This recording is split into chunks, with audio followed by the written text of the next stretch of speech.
Odisea.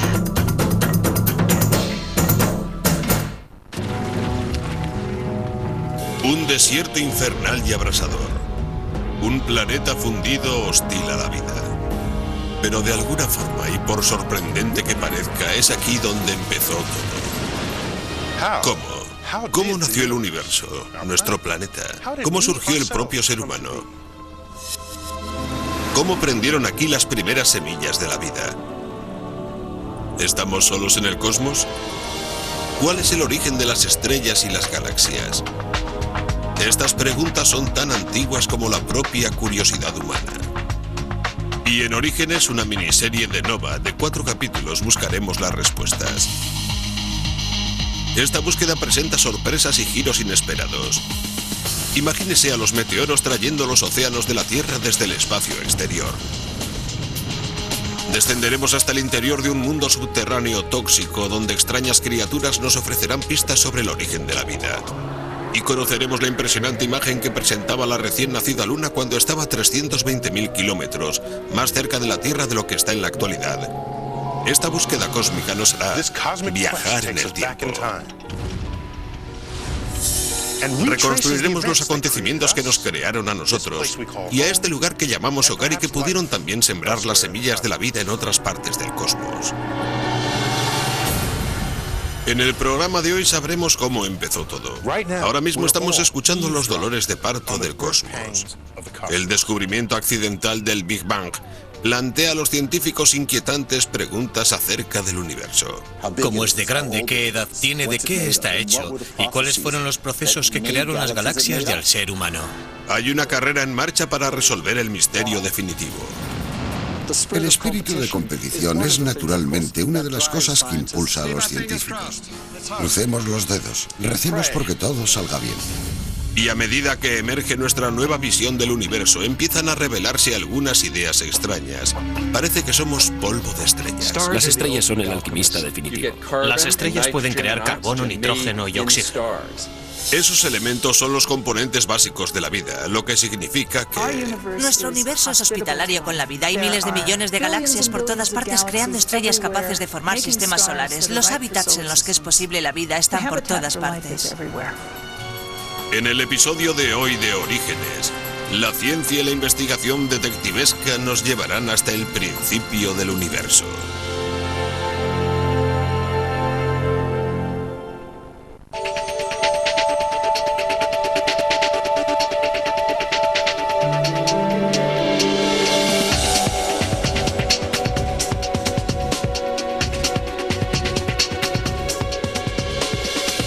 El incesante baile de nuestro universo constituye una visión sobrecogedora.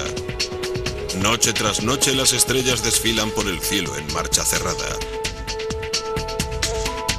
Las galaxias giran. Vastas ciudades de estrellas se unen para crear formas asombrosamente elegantes. Hasta hace poco no podíamos imaginarnos que seríamos capaces de responder a las preguntas más básicas acerca del cosmos. ¿Ha estado siempre ahí el universo? ¿Tuvo un inicio? La primera vez que me enfrenté a esos grandes misterios, yo era un niño de 9 años. Vinimos aquí a conocer el planetario Hayden. En aquel entonces esto era muy distinto, pero aquel primer viaje me cambió la vida. Fue más o menos entonces cuando decidí ser astrofísico, aunque entonces apenas era capaz de pronunciar esa palabra. Ahora que soy adulto he vuelto al planetario Hayden para ser su director. Y durante ese tiempo nuestro conocimiento del universo se ha ido transformando una y otra vez. Los astrónomos creían que nuestro cosmos había existido siempre, que era eterno e inmutable. En su última versión, la idea tenía incluso nombre: la teoría de creación continua. Pero aquello no era más que una suposición, y como ha ocurrido muchas otras veces en la ciencia, la casualidad quiso que se demostrara que era falsa.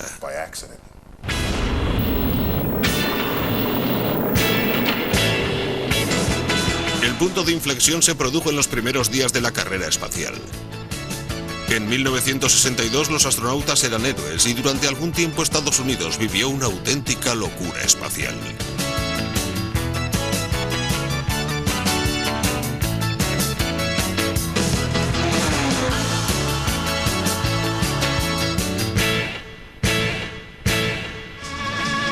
espacio llegó incluso a las listas de éxitos cuando la canción Telstar, llamada así en honor del primer satélite capaz de transmitir llamadas telefónicas transatlánticas, llegó al número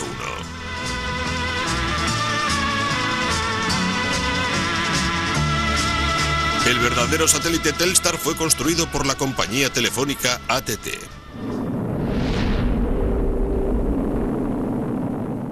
Telstar fue el primer paso en la creación de una red de comunicaciones verdaderamente global. Pero el sistema presentaba algunos fallos, sobre todo un molesto ruido que se escuchaba en las primeras llamadas realizadas a través del satélite. Los ingenieros de AT&T se preguntaban si el problema podría residir en la forma en la que Telstar se comunicaba con la Tierra, utilizando una forma de energía llamada microondas. Los teléfonos son unas máquinas muy sencillas. Todos funcionan más o menos de la misma forma. Hola. Neil, ¿tienes un minuto? No, estoy ocupado. ¿Puedes llamarme más tarde? Espera un segundo. Lo que hacen es convertir las ondas de sonido en impulsos eléctricos y posteriormente convertir esos mismos impulsos eléctricos en ondas de sonido al otro lado de la línea. Tengo que dejarte, estoy trabajando, ¿de acuerdo? Muy bien. Ya hablaremos más tarde, gracias por llamar. Muy bien. Adiós. Los satélites llevan este proceso un paso más allá y convierten los impulsos eléctricos en formas de luz que llamamos microondas y ondas de radio. Para explicarles esta parte, quisiera presentarles a mi sintonizador cósmico. Es sensible a todas las formas de luz existentes. La más familiar es la luz visible, con su arco iris de colores. Lo que hace a un color diferente del otro es simplemente su longitud de onda. Y puedo utilizar este mando para pasar de una longitud de onda a la siguiente. Empecemos con el violeta. Tiene la longitud de onda más corta de todas. Moviéndonos a longitudes de onda cada vez más largas, pasamos de un color al siguiente hasta llegar al naranja y al rojo. Ahí termina la luz visible. Pero la luz continúa más allá, solo que aumenta su longitud de onda. ¿Qué tenemos entonces? La zona infrarroja. No podemos ver los rayos infrarrojos, pero los sentimos su calor. Más allá de los infrarrojos están las microondas.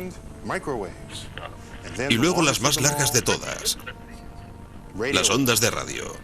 Nosotros utilizamos tanto las ondas de radio como las microondas para comunicarnos a través de la atmósfera terrestre y del espacio. De hecho, casi todo lo que hay en el cielo nocturno emite energía en forma de estas mismas ondas de radio y microondas. Aquí vemos la Vía Láctea fotografiada con luz visible. Y aquí su imagen con longitud de ondas de radio. Después de la Segunda Guerra Mundial, esta nueva forma de mirar el cielo impulsó la radioastronomía, lo cual condujo a un descubrimiento fenomenal.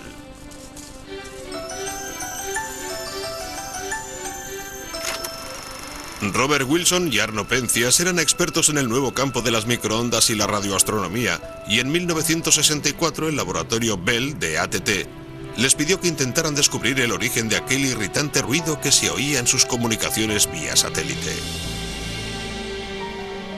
Para llevar a buen término su investigación contaban con esta antena gigante capaz de recibir señales del Telstar.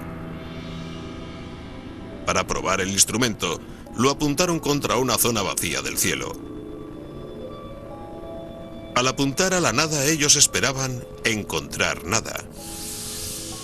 Pero sorprendentemente, captaron una débil señal de microonda que parecía provenir del espacio vacío.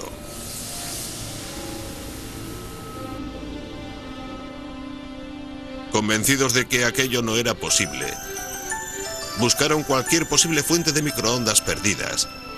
Incluso subieron al reflector de la antena para desalojar a un par de invitados no deseados. ¿Cuándo fue la última vez que subimos aquí? Hace 38 años. En el 64 o 65 había un par de palomas que vivían allí y que habían depositado sus excrementos en el interior del reflector, y aquello podía ser una posible fuente de ruido eléctrico. Como estudiante recién graduado hice cosas peores. Probablemente tú también. Oh, sí, haces lo que tienes que hacer. Día a día haces lo que tienes que hacer. Nada funcionó. El ruido seguía allí y misteriosamente parecía provenir de cualquier punto del espacio al que miraran. Para entonces ya podíamos descartar que proviniera de la antena. No sabíamos que pudiera haber algo en el cielo capaz de provocar aquello y pensábamos que la antena no debería captar nada que surgiera del suelo. Era algo muy extraño, no encajaba en nuestra idea de la física.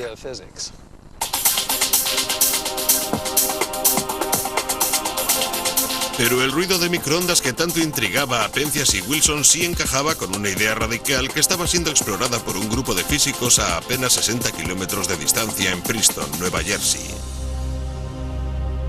El equipo de Princeton estaba intentando demostrar que todo nuestro universo había nacido a partir de una tremenda explosión de energía ocurrida hace miles de millones de años. El equipo estaba dirigido por Bob Dickey, quien creía que parte de esa energía debería poder ser aún detectada en el espacio en forma de un pequeño ruido de microondas. Para probar esa teoría, Dickey pidió a un joven doctor llamado David Wilkinson que instalara esta antena en miniatura en su tiempo libre. Como la idea de Bob Dickey era tan original, no nos dimos excesiva prisa. No nos preocupaba mucho que se nos adelantaran otros científicos. Fuimos a la calle Arch de Filadelfia y rebuscamos en las tiendas de efectos militares que vendían sobrantes de la Segunda Guerra Mundial para encontrar material barato. Pero antes de que pudieran poner en marcha su instrumento, la noticia llegó a oídos de Penzias y Wilson. Este último llamó a Dickey. Nunca olvidaré lo que dijo exactamente Dickey después de colgar el teléfono. Estas fueron sus palabras. Dijo: bueno, muchachos, se nos han adelantado. Se les habían adelantado con el gran descubrimiento de la cosmología, el Big Bang.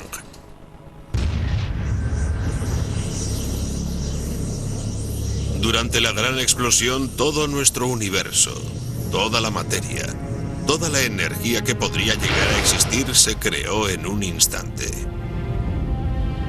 Un destello de luz llenó el cosmos.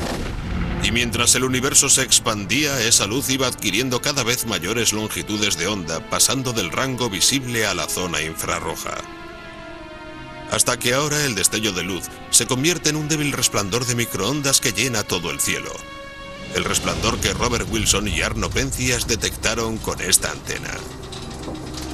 El descubrimiento de Penzias y Wilson sobre el fondo cósmico de microondas es lo que convirtió la cosmología en una ciencia. Entonces nos dimos cuenta de que se estaba haciendo historia. El universo tal y como era entendido por el hombre era diferente al que había sido hasta ayer. De pronto teníamos datos y podíamos poner a prueba una teoría.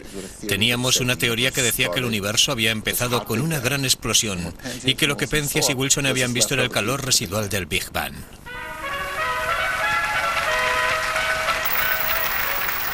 Su descubrimiento casual fue tan importante que Penzias y Wilson ganaron el premio Nobel. Tengo un recuerdo borroso de la ceremonia de entrega del premio en Estocolmo. Nunca he podido superar la sensación de no estar preparado, de que otras personas son más inteligentes y más sabias que yo. No creo que me abandone nunca esa sensación. Creo que una de las primeras cosas que pensé cuando se anunció la concesión del premio Nobel fue: ¿de verdad me lo merezco? Y debe mi nombre figurar en la misma lista que Einstein, lo cual me parecía totalmente injusto. Pero con el transcurso de los años he llegado a entender que te concedan el premio Nobel por descubrir algo, no por ser la persona más inteligente del mundo. Por eso, aunque había gente más inteligente que nosotros hicimos algo importante y nos merecimos el premio. Ahora que sabemos lo que tenemos que mirar, no es tan difícil detectar el Big Bang.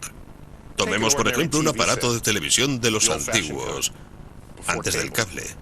Todo lo que tenemos que hacer es cambiar de canal hasta situarnos entre dos canales. La mayor parte de la electricidad estática proviene de ondas de radio locales que llegan a estas antenas en forma de cuernos, pero sorprendentemente, alrededor de un 1% de la nieve y el ruido provienen de las microondas producidas en el Big Bang. Ahora mismo estamos oyendo los dolores de parto del cosmos. El descubrimiento del Big Bang fue revolucionario. Pero desde el principio se planteó un problema inquietante. Según esa teoría, el Big Bang lo creó todo, toda la energía y toda la materia del cosmos. En el universo moderno, la materia se concentra en cúmulos, en vastas redes de galaxias en las que apenas hay nada en los vacíos que se forman entre ellas. Pero el resplandor de microondas que habían visto Penzias y Wilson no mostraba ningún tipo de estructura. Y ese es el problema. Un problema importante. El resplandor de microondas del Big Bang parecía perfectamente homogéneo. Era el mismo en todas partes del cielo. Pero si eso era cierto, entonces el universo que había surgido del Big Bang debería ser igual de homogéneo como esta niebla informe. Entonces, ¿cómo empezó el universo a llenarse de cúmulos de materia, galaxias, soles y planetas? Puede que aquel primer universo no fuera tan homogéneo como parecía. Puede que contuviera algunas pequeñas semillas, pequeños puntos densos que la gravedad iría modelando hasta formar las estructuras cósmicas que vemos hoy. Los cosmólogos pensaron que esas regiones ligeramente más densas del primer universo se mostrarían como puntos brillantes en el resplandor de microondas del Big Bang. Así que se dispusieron a descubrirlos.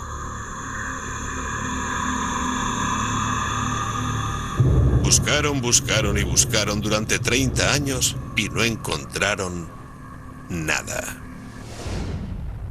Cuanto más nos esforzábamos en buscar, más misterioso nos parecía el universo, porque todo lo que veíamos era una hoja de papel en blanco en la que no había nada escrito. Elegíamos una parte entre 1000 o una entre 10.000 y era una hoja en blanco. Al llegar a aquel punto, mis colegas del Instituto de Tecnología de California empezaron a decirme que yo estaba demostrando que no estábamos aquí. Ni cúmulos, ni galaxias, ni nosotros. Eso era todo lo que las observaciones del resplandor de microondas parecían mostrar. O no entendíamos el Big Bang o sus secretos permanecían ocultos en el resplandor de microondas del universo recién nacido. Finalmente los astrónomos quisieron solucionar el asunto de una vez por todas. Este satélite llamado COBE vuela por encima de la atmósfera terrestre y fue diseñado para encontrar los reveladores puntos brillantes incluidos en el aparentemente homogéneo resplandor de microondas, si es que existían. Los miembros del equipo COBE siempre nos planteábamos la misma pregunta. ¿Conseguiríamos detectar esta no uniformidad? Pensábamos que teóricamente debería estar allí. Durante 30 años la gente también lo había pensado. Hizo algunas comprobaciones y no encontró nada, así que no sabíamos si lo veríamos. No era una tarea fácil.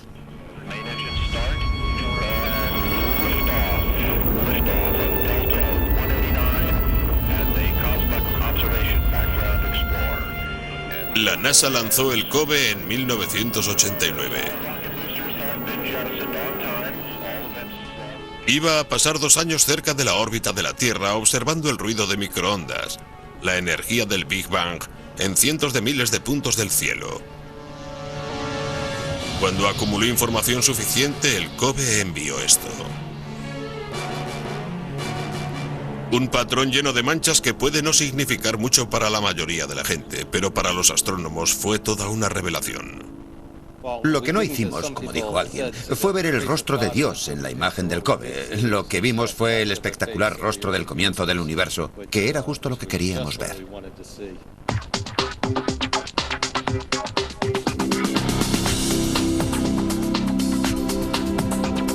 Esto era precisamente lo que estaban esperando.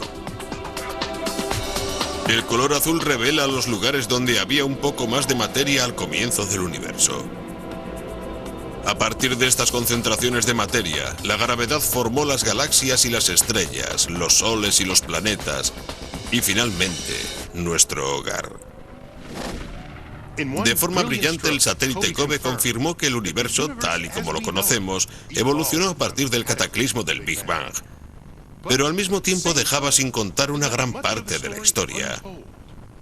El COBE tenía una limitación. La imagen enviada era borrosa. Una imagen COBE de mí sería algo así. Se ve que se trata de una cara, pero no se sabe si tengo 20 años o 60 o cualquier otra edad. Lo mismo ocurre con la imagen formada a partir de los datos del COBE. Era demasiado borrosa como para revelar gran cosa de lo que de verdad había ocurrido al comienzo del universo. Era como si hubiéramos visto la Tierra y supiéramos que había océanos y continentes, pero no supiéramos cómo se habían formado los continentes ni cómo se habían formado las cordilleras, y tampoco supiéramos que hubiera grandes cañones y casquetes polares. El fondo cósmico de microondas lleva codificado en sí mismo una tremenda cantidad de información. ¿Qué edad tiene? ¿De qué está hecho? ¿Cuántos átomos hay en el universo? ¿A qué rapidez se está expandiendo? Y con la información recogida por el COBE no pudimos contestar a ninguna de esas preguntas. En otras palabras, el COBE nos estaba tomando el pelo.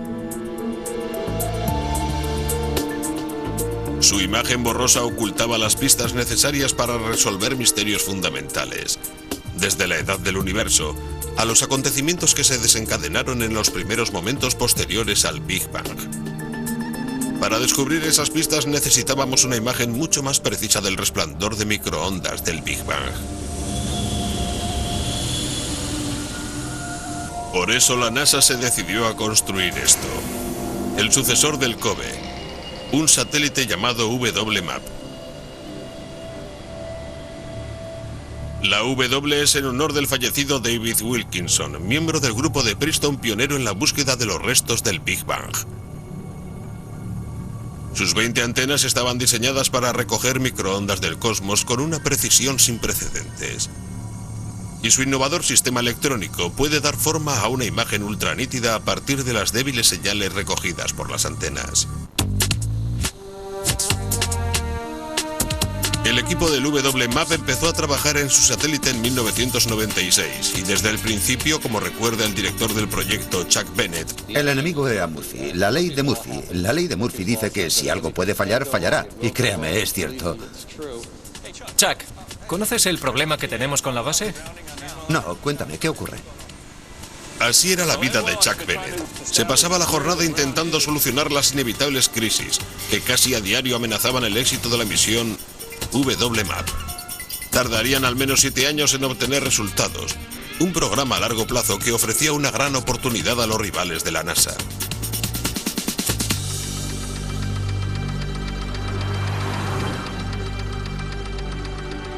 Observadores ambiciosos como Tony Redhead se plantearon intentar adelantarse a la NASA y ser ellos quienes hicieran los descubrimientos importantes. Creo que es muy importante reconocer que el espíritu de competición es una de las cosas que impulsa a los científicos, igual que a todo el mundo. Sabíamos que la NASA iba a enviar un satélite al espacio con el objetivo de proporcionar a la gente una comida de 3 platos. Eso hizo que muchos de nosotros sintiéramos la necesidad de empezar a trabajar para intentar ofrecer algunos aperitivos que pudieran responder antes que ellos a las preguntas más interesantes y fundamentales.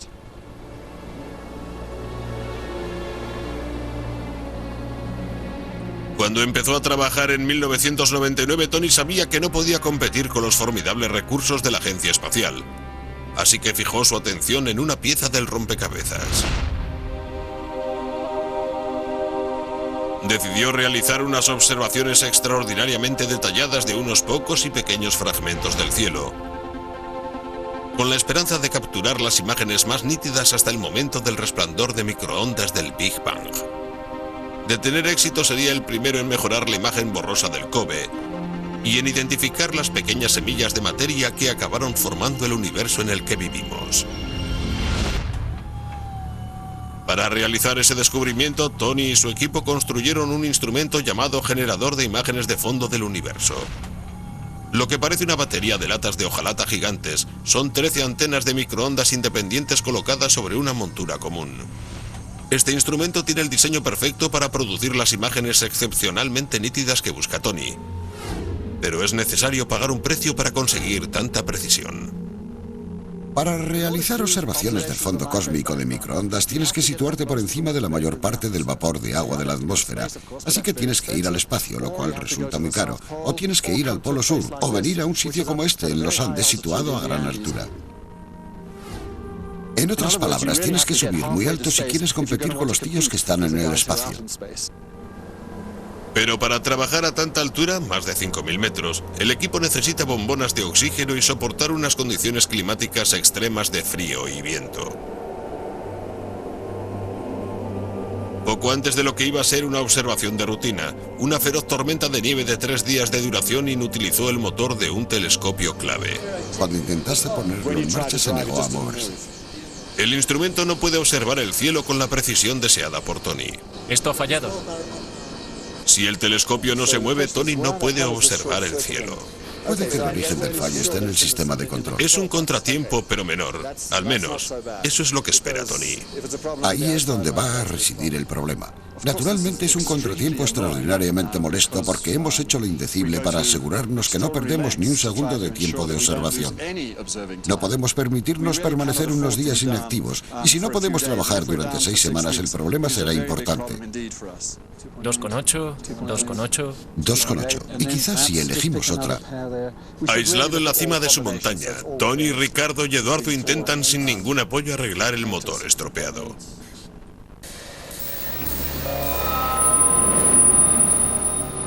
Pero en cierta forma pueden considerarse afortunados.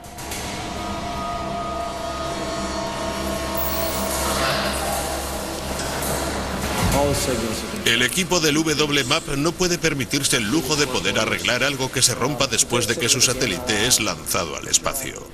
Una vez que lanzas el satélite no puedes apretar un tornillo en el último momento ni utilizar un ajuste de última hora o sustituir un componente roto. Tiene que estar todo bien. Y una de las claves para asegurarte de que todo está bien es hacer pruebas y más pruebas. Esto ya está listo. Muy bien. No nos hemos dejado ninguna herramienta, ¿no?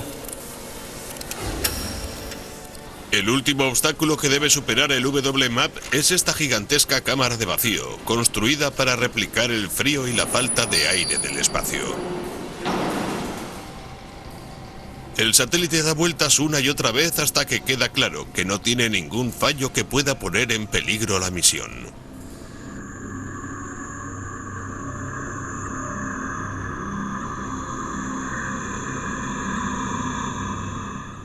Ricardo, asegúrate de que no haya escaleras alrededor del telescopio.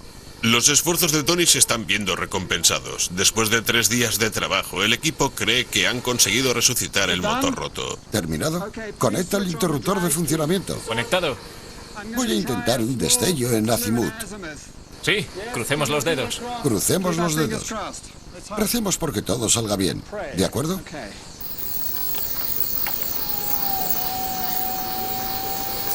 Es increíble que se esté moviendo. ¡Se mueve! Es fantástico. Es genial. Hemos superado una crisis importante que ha durado 3 días. Estos hombres han hecho un gran trabajo. Muy bien, buen trabajo. Con su telescopio otra vez en funcionamiento, Tony puede volver a su concienzuda tarea de recoger microondas cósmicas. Es un trabajo lento. Se necesita un mínimo de 50 noches para crear una imagen utilizable de un pequeño fragmento de cielo. Finalmente, tras 5 años de trabajo, el satélite WMAP supera su última prueba. Ya no queda nada que hacer. O el instrumento funciona en el espacio o no. Ha llegado la hora de volar. Por supuesto, Chuck sigue preocupado. Finalmente llegamos a un punto en el proyecto en el que no quedaba más que embalar el satélite y enviarlo al Centro Espacial Kennedy. Naturalmente, los problemas no acabaron allí. Tuvimos que volver a montar algunas cosas y en el proceso nos encontramos con algunos problemas. Igniters armed, green board, 5, 4, 3, 2, 1. Main engine start and liftoff of the Delta II rocket with the MAP spacecraft. Al final el despegue se produjo en los primeros segundos del primer día de nuestra ventana de lanzamiento. Fue un lanzamiento perfecto. Todo salió a pedir de boca. Smooth flight being reported. Solid motors are now at maximum thrust. En el momento del lanzamiento tienes el corazón en la boca. Has dedicado tu vida a ese satélite. Comes con él, bebes con él, respiras con él. Te despiertas por la noche pensando en algo que puede que no hayas hecho bien, pero despegó y llegó al espacio. Fue increíble.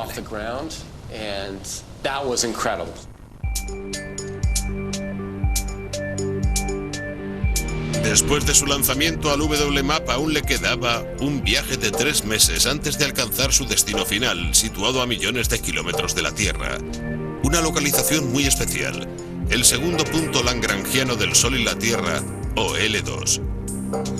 En L2 la fuerza gravitacional combinada del Sol y la Tierra mantendrá el satélite en una órbita fija. En esa posición el revestimiento del WMAP puede bloquear la radiación de microondas contaminante emitida por el Sol y la Tierra. Pero para llegar allí es necesario completar una de las trayectorias más complejas, jamás planeadas para una misión científica espacial. Uno de los científicos del cuartel general me preguntó, ¿qué parte de la misión te preocupa más? Y le dije, llegar de aquí a aquí. Los sistemas de guía del WMAP funcionan a la perfección. Pero al llegar a L2, el satélite necesita todo un año para producir los primeros resultados. Ese año le concede a Tony justo el tiempo que necesita. Antes de que el WMAP de la NASA pueda enviar alguna información, Tony se las arregla para reunir los datos suficientes como para realizar un descubrimiento importante. Debido a todas las dificultades que es necesario superar, uno tiende a olvidar la verdadera maravilla de lo que está viviendo. Lo que estamos viendo son detalles precisos, más de 100 veces más pequeños que los enviados por el COBE, el primer vínculo observacional directo entre el primer universo y el universo en el que vivimos. Estos puntos más brillantes, de temperatura más alta, nos señalan los lugares en los que hay más densidad. Y eso es muy interesante porque nos está mostrando de dónde proviene toda la estructura del universo que nos rodea en la actualidad. En el transcurso de miles de millones de años, la gravedad transformará esta aglomeración de materia ligeramente más densa en esto, un cúmulo de galaxias, hogar de millones de estrellas como nuestro Sol. De no haber habido semillas como esta en el fondo cósmico de microondas que demostraban que había más materia, hoy no estaríamos aquí hablando de esto.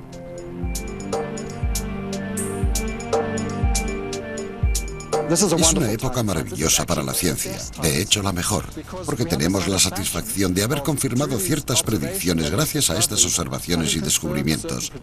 Estamos al borde de una revolución de proporciones inimaginables.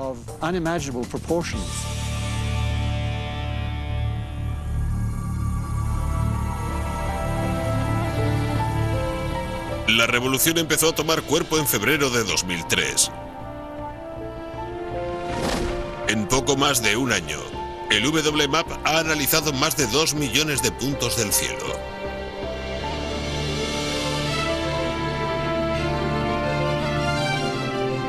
Finalmente, casi 4 décadas después de que fuera detectado por primera vez el del débil resplandor del Big Bang, el satélite envía una imagen extraordinariamente detallada de los picos y valles que señalan los lugares en los que se encuentra la materia en nuestro universo recién nacido.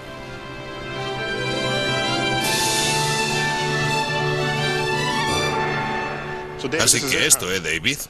Este es el aspecto que tenía el universo 380.000 años después del Big Bang. ¿Fuiste el primero en ver esto cuando llegó del telescopio? Creo que fui el primero en ver esta versión del mapa. ¿Qué sentiste? Me sentí en el cielo. Saber que eres una de las primeras personas que tiene la posibilidad de ver esto es increíble. En esta versión de la imagen del WMAP, los picos son puntos calientes que muestran dónde se formarán los supercúmulos de galaxias. Los valles se convertirán en espacios vacíos. Y lo que es más importante, esta imagen es tan detallada que ahora los cosmólogos pueden reconstruir casi en su totalidad la historia de lo que ocurrió durante el nacimiento del universo y permitió crear las estructuras que vemos hoy. El Big Bang en sí sigue rodeado de misterio, aunque el WMAP nos dice que el nacimiento del universo tuvo lugar hace 13.700 millones de años. Utilizando los datos del WMAP, podemos remontarnos casi hasta esa fecha, un momento en el que el universo era diminuto, mucho más pequeño que esta perla. No sabemos con seguridad qué es lo que ocurrió después, pero la idea más acertada es que se produjo un fenómeno que llamamos inflación y que desencadenó una expansión hiperrápida, aumentando el tamaño del universo miles y miles y miles de millones de veces. Pero de forma tan repentina como empezó, la inflación se detuvo, dejando detrás un universo denso, caliente y violento. Todo el espacio está lleno de un zoo de partículas exóticas, las precursoras de la materia ordinaria. Y toda la luz del cosmos está atrapada en una especie de interminable partida de petacos en la que rebotan estas partículas. Pero mientras el universo continúa su expansión, también se va enfriando, hasta que al menos 380.000 años después del Big Bang, las temperaturas caen hasta un nivel en el que pueden formarse átomos estables. En ese instante, se disipa la niebla primigenia y la luz del Big Bang brilla con libertad, formando la imagen capturada por el WMAP, la fotografía de un cosmos recién nacido. El descubrimiento más destacado del WMAP fue que el universo era increíblemente simple. Creo que ahora estamos cerca de conocer la forma en la que ha evolucionado el universo, desde un segundo después del Big Bang hasta hoy mismo.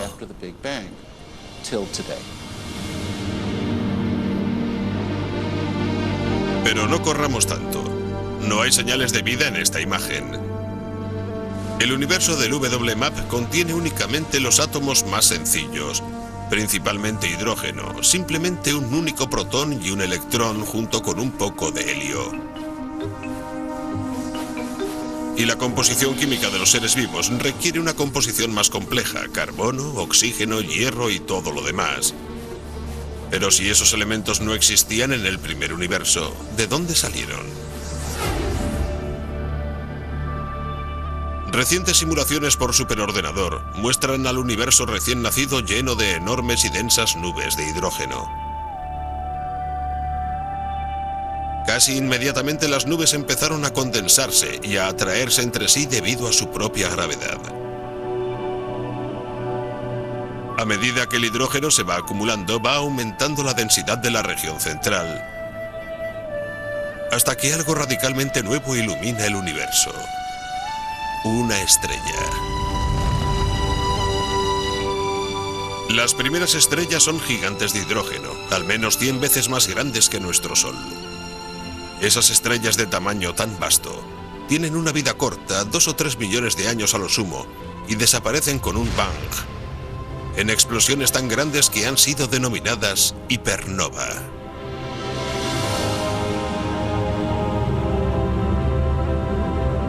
Y es con estos cataclismos con los que el universo empieza a acumular los elementos que harán posible la vida.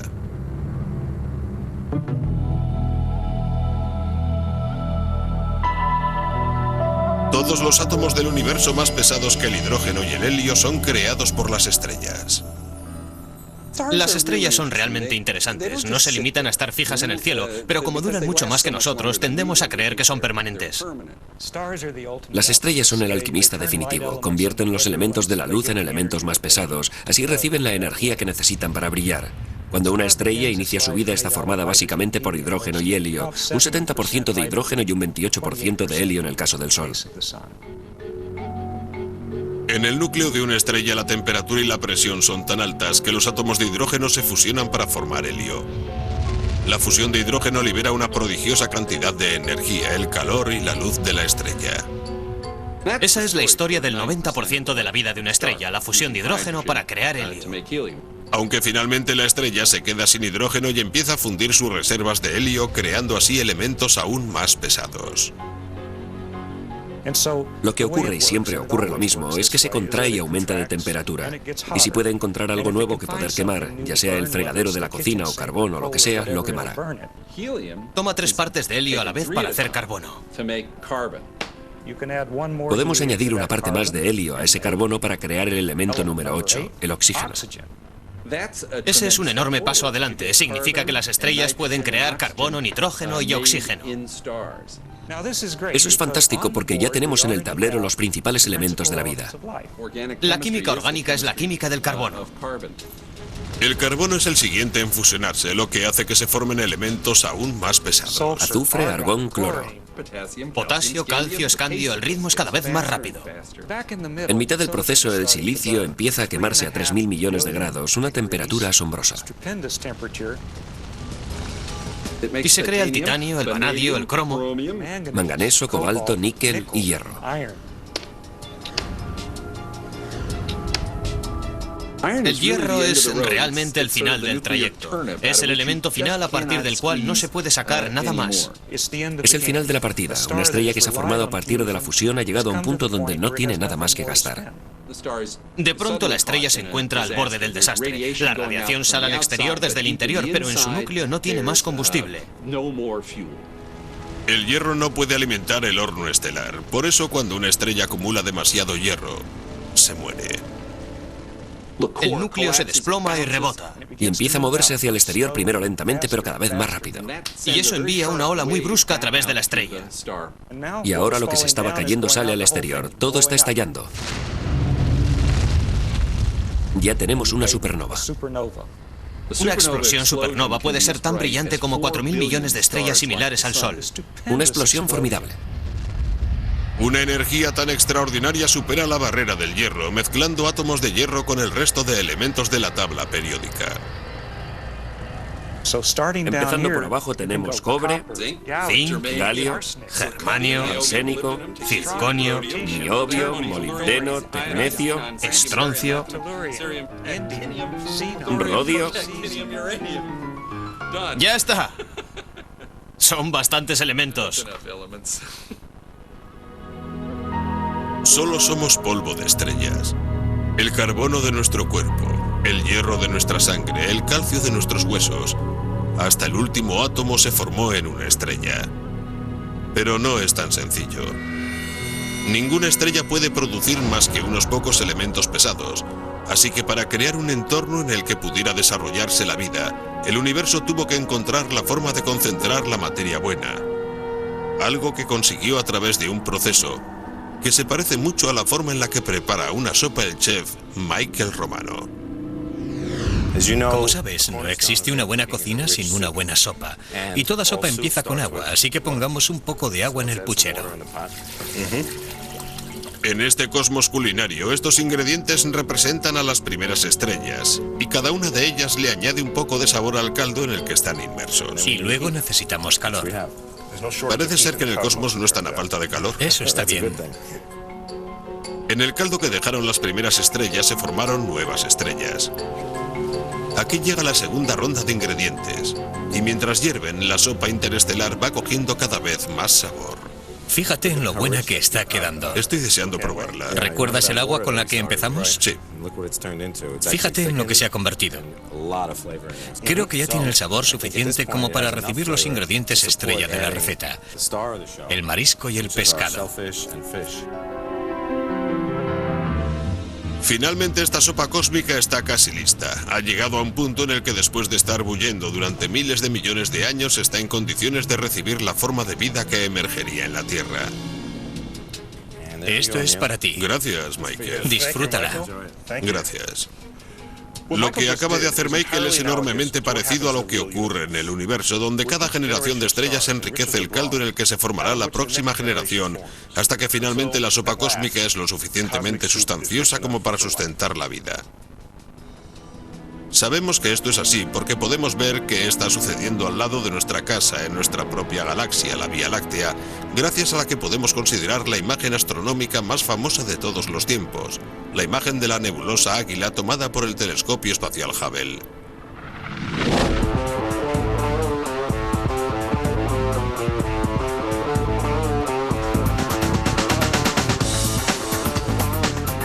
Da la impresión de que esta imagen está en todas partes, pero lo cierto es que sí, está en todas partes. No todo el mundo consigue que algo hecho por él aparezca en sellos de correos o impreso en la camiseta de un estudiante que pasea por el campus. Cada vez que mi mujer ve esta imagen por ahí, me da un codazo y me dice: y ahora explícame, otra vez, ¿por qué no recibimos derechos de autor por esta fotografía? Esa imagen de la nebulosa Águila ha sido denominada los pilares de la creación.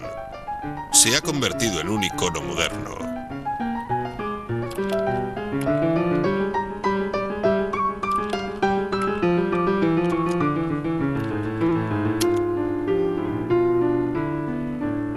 La primera vez que la transmitió el Hubble a la Tierra, los propios científicos se quedaron estupefactos al ver aquello. No estábamos preparados para lo que vimos cuando recompusimos las imágenes de la nebulosa Águila. No estábamos preparados para la belleza de lo que habíamos ensamblado. No estábamos preparados para la ciencia que emergía de aquella imagen. De vez en cuando tienes un golpe de suerte. Lo que la imagen revelaba eran los lugares de nuestra Vía Láctea en los que estaban formándose nuevas estrellas. ¿Ves estos pequeños nódulos de aquí? Cada uno de ellos es lo suficientemente grande como para tragarse varias veces nuestro sistema solar. Incrustado en al menos algunos de esos nódulos, podemos ver que hay estrellas jóvenes. Estrellas que se convertirán en estrellas como nuestro Sol, alrededor de las cuales se formarán sistemas solares, quizás como el nuestro. Es posible que dentro de 4.000 millones y medio de años, una civilización de un planeta que esté en la órbita de esa estrella mire al cielo y se pregunte de dónde provienen. No voy a decir que vaya a ocurrir, pero ciertamente es posible. Es posible porque las condiciones de la nebulosa Águila se aproximan a las que tenemos aquí. El único lugar del universo en el que sabemos que existe la vida, nuestro sistema solar. La nebulosa Águila contiene casi la misma mezcla de elementos pesados que contiene nuestro Sol. Carbono, nitrógeno y todos los demás. Pero la gran pregunta es si la vida, o al menos las condiciones que puedan permitir la existencia de vida, está repartida por todo el cosmos. ¿Vivimos en un universo que favorece la vida? ¿O son las 100.000 millones de galaxias que existen desiertos vacíos e inhóspitos?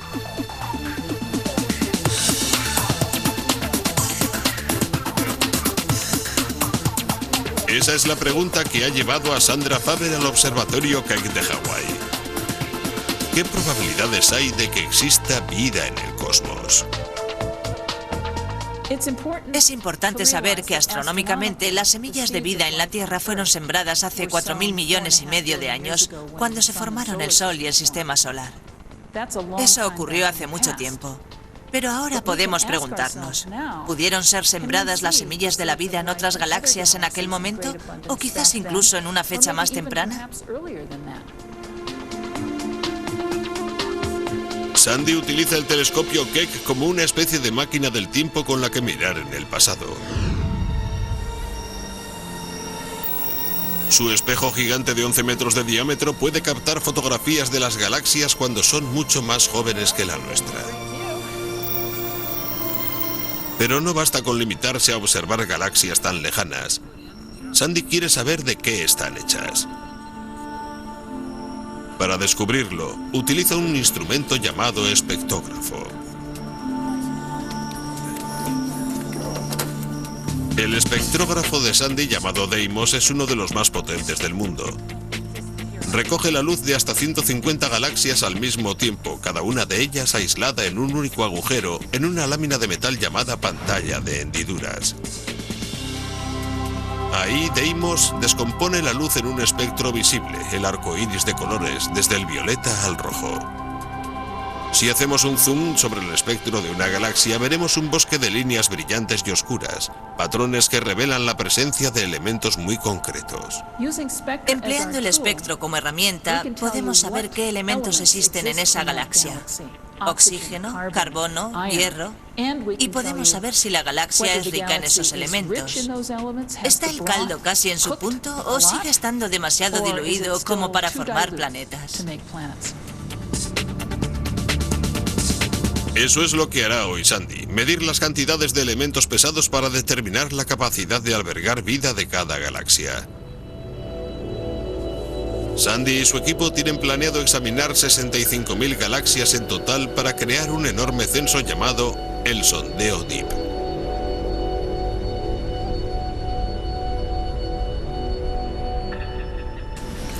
Perfecto.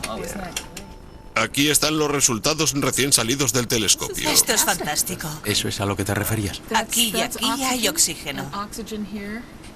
Este punto brillante señala la presencia de oxígeno en una galaxia situada a 5.000 millones de años luz. Por pura coincidencia, estamos viendo galaxias cuya luz se extinguió justo cuando nuestro Sol se estaba formando en nuestra galaxia. Sandy utiliza el nivel de oxígeno y de otros elementos pesados del Sol como parámetro.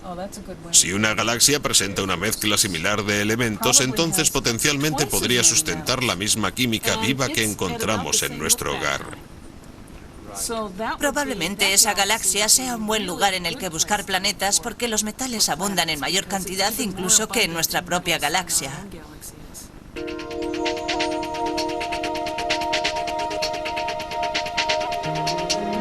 2 años después del inicio de un programa de observación de 10 años, el equipo encargado de realizar el sondeo DEEP ya ha detectado miles de galaxias lejanas en las que abundan los elementos de la vida, lo cual nos lleva a una conclusión sorprendente. Nuestro universo es hospitalario para la vida. Hay miles de millones de galaxias en todas direcciones, mezclando elementos, creando estrellas que están maduras para formar sistemas solares. El hábitat para la vida está en todas partes. Eso no prueba que la vida en sí exista en otros puntos del universo, pero el trabajo de Sandy confirma que los elementos esenciales para la vida tal y como la conocemos están repartidos por todo el cosmos. El mensaje del sondeo DEEP y el resto de la información que estamos recopilando constituyen una historia preciosa, una nueva versión del Génesis, una nueva versión del mito cósmico, solo que esta vez tiene una base científica, desde el Big Bang hasta ahora. Big Bang, formación de galaxias, formación de elementos pesados en supernovas, el Sol, la Tierra, la vida, la gran cadena ininterrumpida de la existencia. En los últimos años, hemos llegado a un punto en el que podemos empezar con los orígenes del universo y podemos terminar con una conversación entre seres inteligentes acerca de cómo funcionan las cosas. Y hacernos una idea muy precisa de todos los pasos que hay entre esos dos extremos. Es como si estás componiendo un rompecabezas y de pronto miras hacia abajo y te das cuenta de que lo has terminado. Tienes todas las piezas. Durante casi toda la historia humana, los cielos han estado fuera de nuestro alcance. Para nuestros antepasados era el lugar en el que vivían los dioses, o simplemente un lugar enorme e intocable de belleza sin vida.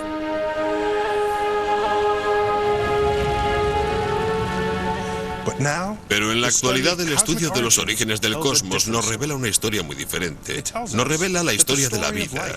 Nuestra historia, que se extiende mucho más allá de la formación de la Tierra, nos revela que la aparición de las condiciones para que se diera posible la vida no fue un accidente. Al contrario, fue el resultado natural de casi 14.000 millones de años de evolución cósmica. Una cadena de conexiones que une el nacimiento del universo con nosotros, aquí y ahora.